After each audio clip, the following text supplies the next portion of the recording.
Structure of decision making. Decision making and problem solving are used interchangeably in the context of management. It is the role of managers to solve problems and make decisions that affect the workings of the organization. The effectiveness of the manager's decision is measured on the logical utilization of available human and material resources. The more complex and uncertain the issue involved, the more likely we employ systematic and rational decision-making techniques. The decision-making process is the sequence of events taken by management to solve managerial problems. It goes through a systematic process of problem identification, analysis, making alternative solutions, implementation, and evaluation. Characteristics of managerial decisions. Manager must have to face the problem and have to make decisions. In order for them to move effectively in the organizational system, they must be able to visualize the trouble ahead as decision making is risky. The following characteristic will help us better understand the risks involved in decision making. First, lack of structure. It is the usual state of affairs in the managerial decision making. Most problems exist that there is no automatic procedure to follow, leaving the manager at larger head or uncertain on the right procedure to proceed. Number 2, uncertainty. The data to proceed are not usually available, and it is the task of the manager to get sufficient data to base his analysis. Number 3, risk. It refers to the possible consequences of the action. When the result of the action is not successful, it is waste of time, money, and effort. Number 4, conflict. It exists when there are opposing pressures from the other sectors in the organizational system. The pressure can be internal or external. Hence, caution has to be considered very carefully. 5. Personal bias. It occurs when conflict is not resolved according to the personal interest of other parties affected by the decision. A managerial decision. There are problems that are less complete than main solvent due to his managerial complete that may be solved. Similar station. Meron po tayong two types of managerial, tinatawag structure or programming decision. Meron tayong non-structure or non-program decision. First is structure or programming decision. Letter A, problems are well defined and understand. B, highlight structure. C, routine and respective. Letter D, solution can be through policy and guideline and rules. Letter E, can be solved through and numerical analysis and computation. Dalawa is non-structure or non-program decision. First is letter A, the problem in unit in character. Letter B, it is a new in organization. Letter C, novel and novel answer. Letter D, verify or possible solution. Letter E, decision heavily and on managerial capacity. Meron po tayo nakalagay dito, the problem is unusual, a higher level in the managerial as a line a manager are more considered routine tasks which are using covered and the agency has a play of the following rules. So meron tayong apat na tatalakay sumula sa sis that if represents section the agency has a play of the following rules. So meron tayong apat na tatalakay sumula sa disruption handle. Ang sinabi dito, resolve problem and are using the solve in program decision. Yung sinasabi dito kung paano niresolve nila yung problema at kung gaano yung katakbo. Kunyari ito, sa company ako, kung paano yung mapapatakbo yung company, paano mo solution yan, tapos gaganon. Sa entrepreneur, this is referred of creative processes of venturing a new phase of business expression on non-market. So, entrepreneur, so sinabi, nag-create ka ng business. So, sinabi dito, negotiate to, yung parang siya yung supply, nagbibigay ng ability ng provider na provide yung analysis ng isang data.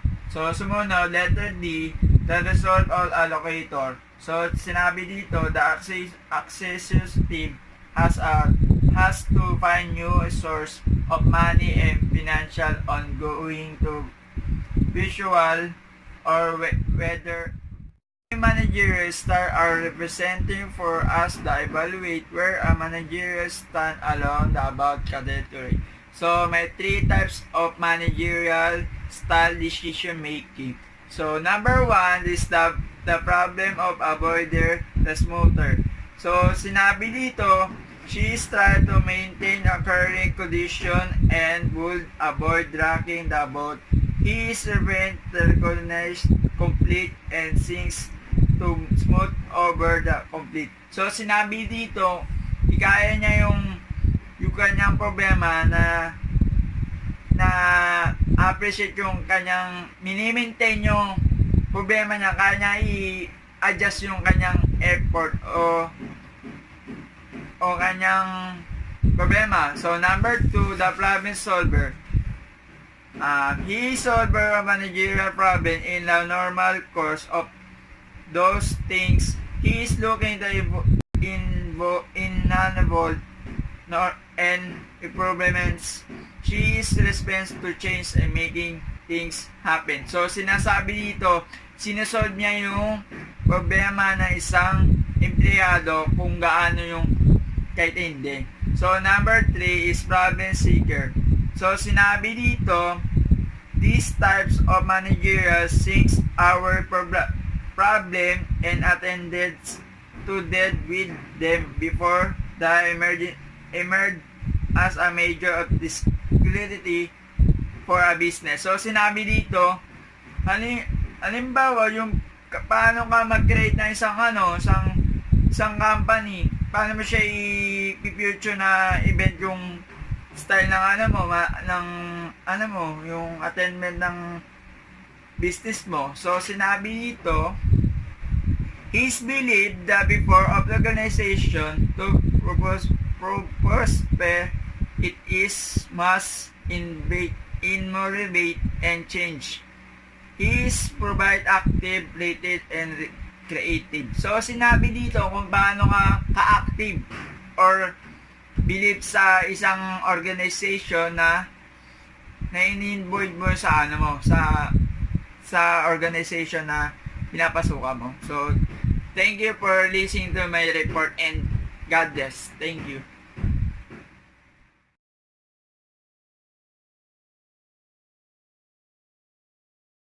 Stages in rational decision making. Rational decision making is a process involving several steps that lead managers towards a solution. It is a process of identifying the right problem to solve and for eliminating new and creative opportunities. So there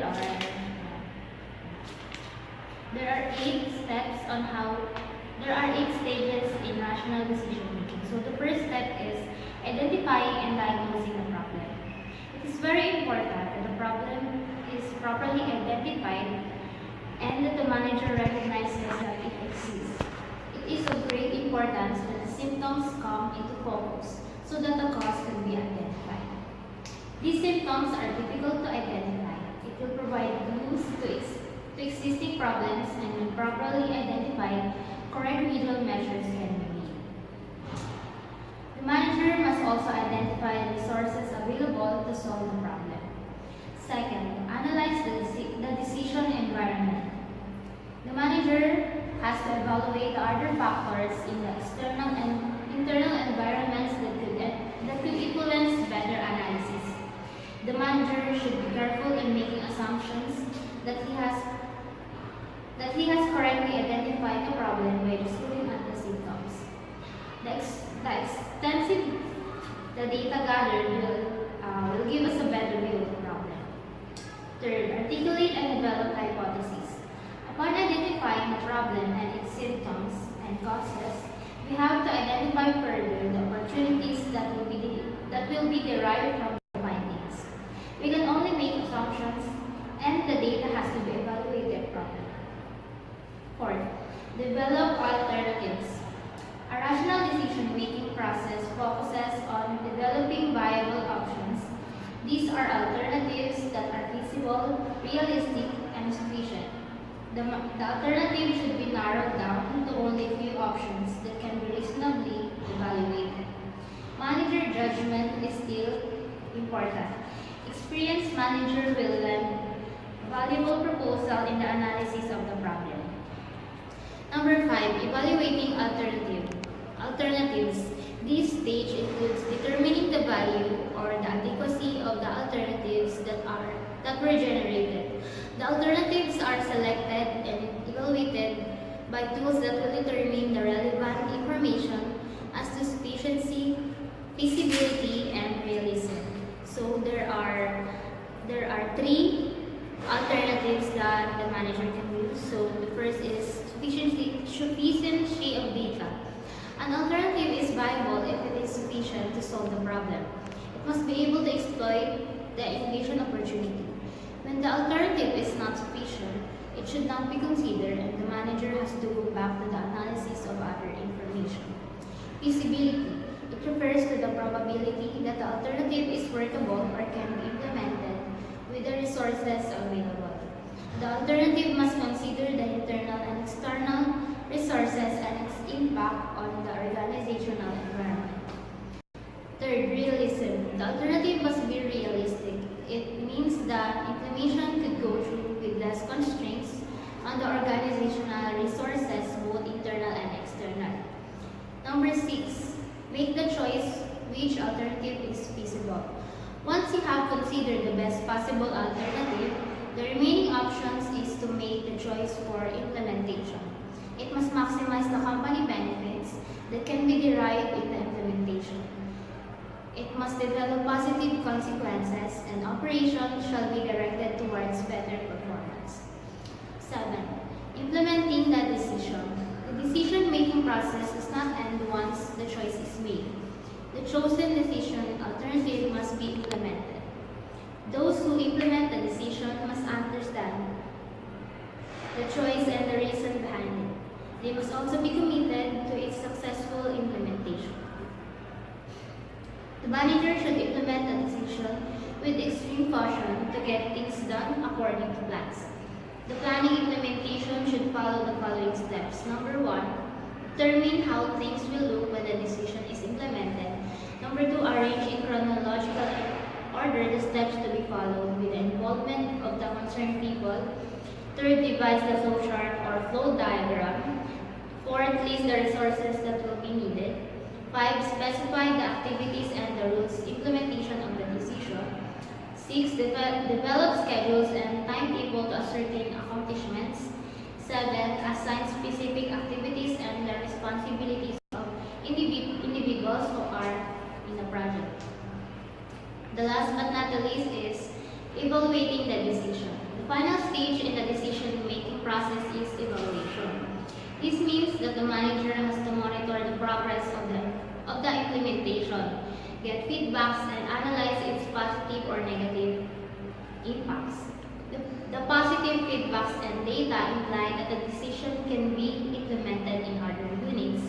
Negative feedbacks have to be analyzed in terms of the problem in resource allocation, time constraints, and implementation strategy that are not followed accordingly.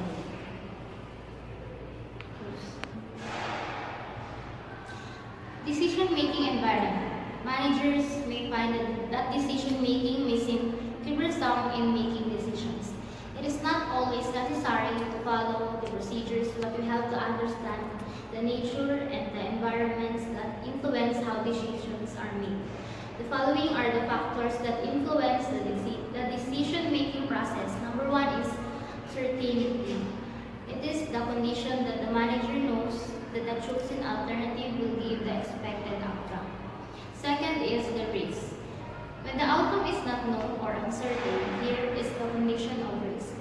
The manager must objectively determine probabilities and add intuitive dimensions in decision making. Third is uncertainty. This exists when the probabilities are unknown or difficult to estimate. Managers should not rely entirely on guesswork under condition of uncertainty. Managerial decision making technique. Managerial decision making is not as easy as people probably think so. Managers need to analyze each and every aspect of business before reaching any decision. All the operations and the body of the organization depend on effective and logical decisions made by the management authorities. The following are some of the most useful techniques employed by managers. Brainstorming also requires freedom of expression by individuals within the group with little structures as possible. It should allow the greatest freedom of interaction. It must have the following features. Number 1, criticism must be minimized. The group cannot think creatively in the presence of criticism. Ideas and suggestions will surface freely in the absence of constraint or intimidation. Outlandish and foolish ideas may have merit if given the freedom to surface. Criticism can be taken later in ideas with little merit can be discarded. Varieties of ideas should be given due course and no limitations should be imposed. Extraordinary alternative can evolve into a creative alternative. The evolutionary process of group interaction can achieve a flash of brilliance in the solution of problems. Number 3.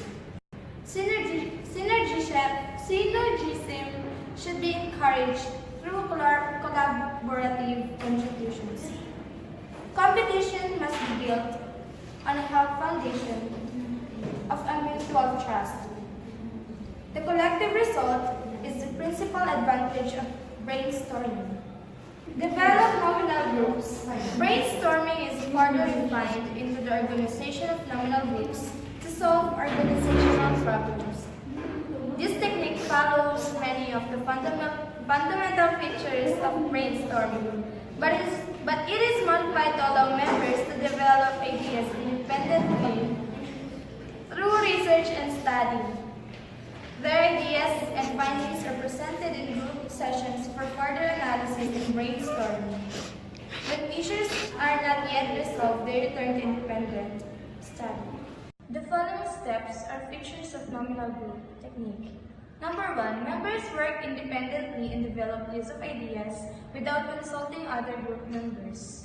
Number 2, the group member represents the idea to the group on a round-robin process with a designated recorder. Number 3, when all ideas had been presented, panel members discuss and elaborate points and issues. Number 4, they devise a rank order voting or predetermined rating scale as a means of predetermining the most viable idea. Votes are tallied and those with the most number are further refined until agreements are finally resolved. Independent survey method.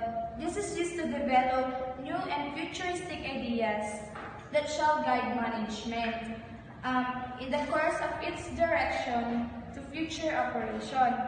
Respondents are identified, but they are anonymous with one another. Tapos, effectiveness in decision making. The effectiveness of decision making process could only be evaluated on the basis of the results in the operation of the business, while the school taught us the rules and rudiments in making decisions, we are still lacking the art of decision making. These are the several guidelines that can help individuals understand the art of making decisions. Number 1 is use information effectively. Use sparingly information. Information overload will complicate rather than solve the problem. Analyze sensible data that will bring the desired alternative data, which should be not more than 3 based on sensible data presented. Number 2, enhance system for decision making. Develop system of work that will find better performance. Tapos, develop working objectives that will bring out greater productivity and work efficiency. Number 3, strive for acceptance. Acceptance of decisions in the lower level depends on how manager involves the members in decision-making process. It involves the art of human relations and participative management system. Tapos number 4, communicate effectively. Effective communication must cascade up and down the organizational ladder. Members of the team must be aware of the decisions as well as the top management who finally approve the decisions. Number 5, delegate pragmatically. The making and implementation of decisions should be pragmatically delegated. Those who have the necessary capacity or capability and the delegated authority should be assigned to study and recommend decisions. And lastly, build on strength. The strength of decision-making is evident in the culture and education of the people who are tasked in making decisions. The executive must build along his strength in manpower and the other sources that will necessary in making and implementing decisions strategy.